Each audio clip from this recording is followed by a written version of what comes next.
Okay, y'all, let's talk 10th generation Honda Civic, 16 to 21, and its bigger brother, the FK8 Civic Type R. Two cars, one platform that do totally different things, yet both strike a sweet spot where daily practicality meets torque and tuning potential and fun.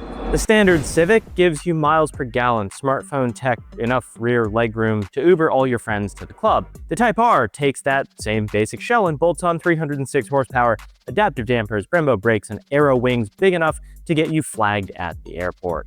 So, why should you buy a 10th gen Honda Civic? Maybe you want a new daily that's not a soulless appliance. Maybe you want a weekend track toy that will not grenade your wallet in spectacular fashion. Or maybe you're tired of hearing, just get a BRZ every time you ask the internet for advice. Well, today we are going to be helping you make the decision on whether or not you should buy one of these cars. And we're talking about the turbo powertrains, how Honda finally gave the Civic a little bit of boost.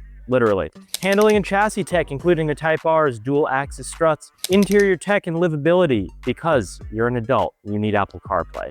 Reliability, ownership cost, and modification potential, quick pros and cons so you can brag or roast yourself at the next Cars and Coffee. By the end of this video, you will know whether or not the 10th gen Honda Civic or the FK8 Type R belongs in your driveway. But before I help you out with that, be sure to hit the subscribe button, click like, and drop a comment down below on what car we should talk about next.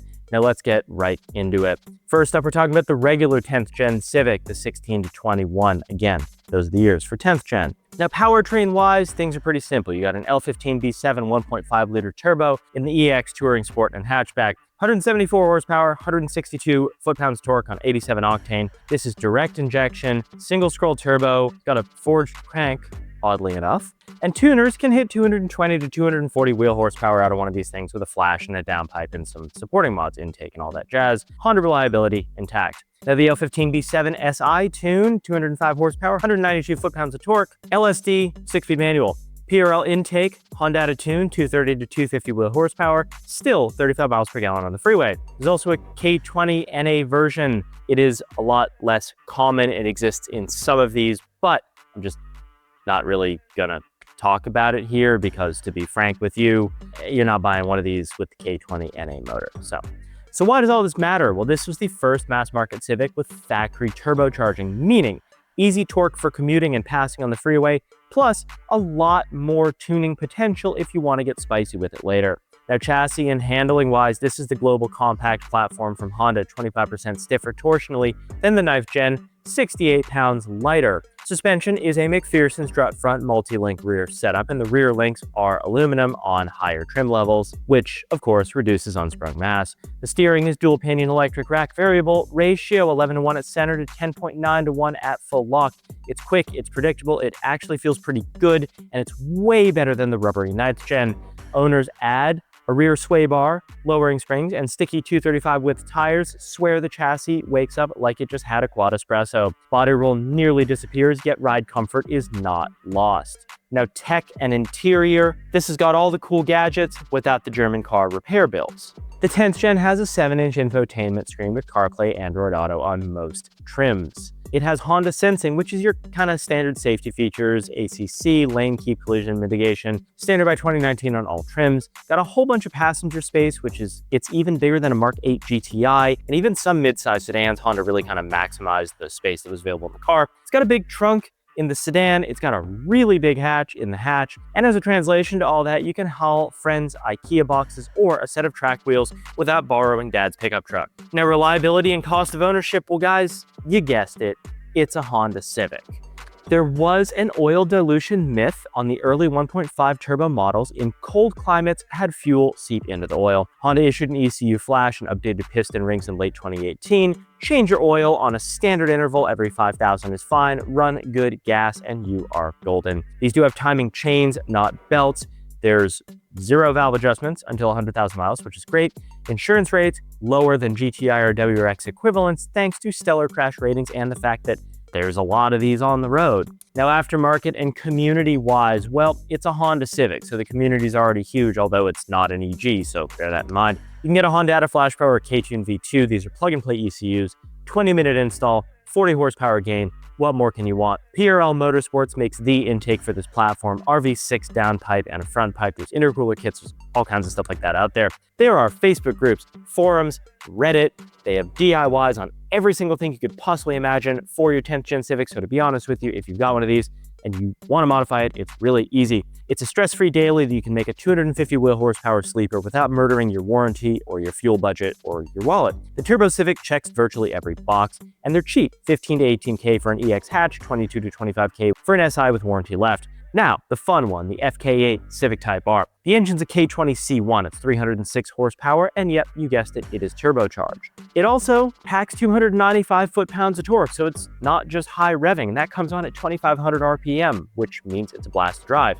Forged crank, forged rods, cast pistons, oddly enough, but they are oil jet cooled, sodium-filled exhaust valve so you can pretend you got a Z06, single twin-scroll turbo, feeding a dual-stage VTEC setup, with just an intercooler drop-in intake and a Honda Flash 360 to 380 wheel horsepower is common on a stock long block. E85 turbo upgrade, 450 plus wheel horsepower. Now it is front-wheel drive, so putting that down is going to be a bit of a challenge, but Honda mixes in their secret sauce with all their suspension gizmos and the dual axis struts to allow you to actually use the power. Now the dual axis strut, you heard me mention it. You might be saying, what is it? It's a split spindle. It's 85% torque steer drop versus a regular McPherson setup. Adaptive dampers sample 4-wheel G sensors every 2 milliseconds. Comfort is softer than a stock SI and is pretty darn comfortable, and the R mode is track stiff. This has a helical LSD plus 245/30/20 Michelin Pilot Sport 4S tires, and that gives you a 1.02G skid pad, according to the boys over at Car and Driver. Brembo 4-pot brakes bite like piranhas, stopping you from 70 to 0 on 146 feet, which is supercar territory.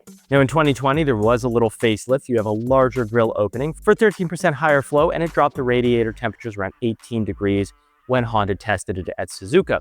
Two-piece floating rotors shed 5 pounds of unsprung mass per front corner. New pads resist glazing under track use. Now they're recalibrated EPAs, stiffer bushings, 10% front and 8% rear, giving you a crisper turn-in response on a whole other list of nerd stuff, basically meaning the 2020 Plus is the one to get. Now, it's quiet. 46 decibels of cabin noise at 60 miles per hour, meaning you can actually have a conversation in your hot hatch. You've got the same capacity for cargo as a regular Civic. It has auto rev matching downshifts. The clutch weight is Goldilocks perfect. Not too heavy, not too light, just right. 30 miles per gallon on the freeway if you stay out of R mode, which good luck, right? So, are these things even reliable? Well, track rats report 0 overheating during 20-minute HPDE sessions, rare for a turbo 300 horsepower front-wheel drive car.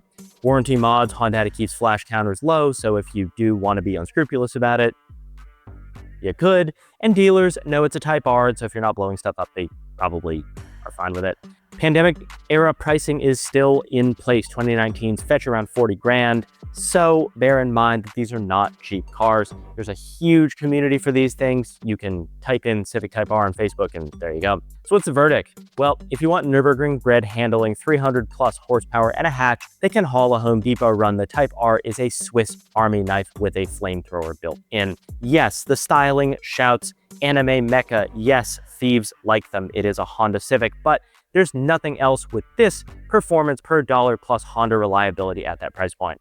So let's talk about some quick pros, quick cons. The Turbo Civic, the 1.5T and the SI. Pros, 40 miles per gallon, 230 horsepower, giant trunk, low insurance rates, easy to tune, easy to modify. Then for the lovely Type R, you have 306 horsepower, those cool dual axis struts I mentioned, adaptive dampening, Nürburgring street cred, and it holds its value pretty darn well. Cons wise, loud, tires are pricey, it's a theft magnet, premium fuel only, and it's 35 grand plus. Jake, where are the cons on the base model Civic? It's a base model Civic. There are no cons. Just drive it, it's a car. The only major one, a lot of trims use a CVT transmission, and CVTs are just piles of garbage. So try to find one that's a manual. Ideally, if you don't want a manual, just understand, you have a trash transmission. Sorry, I can't help you with that.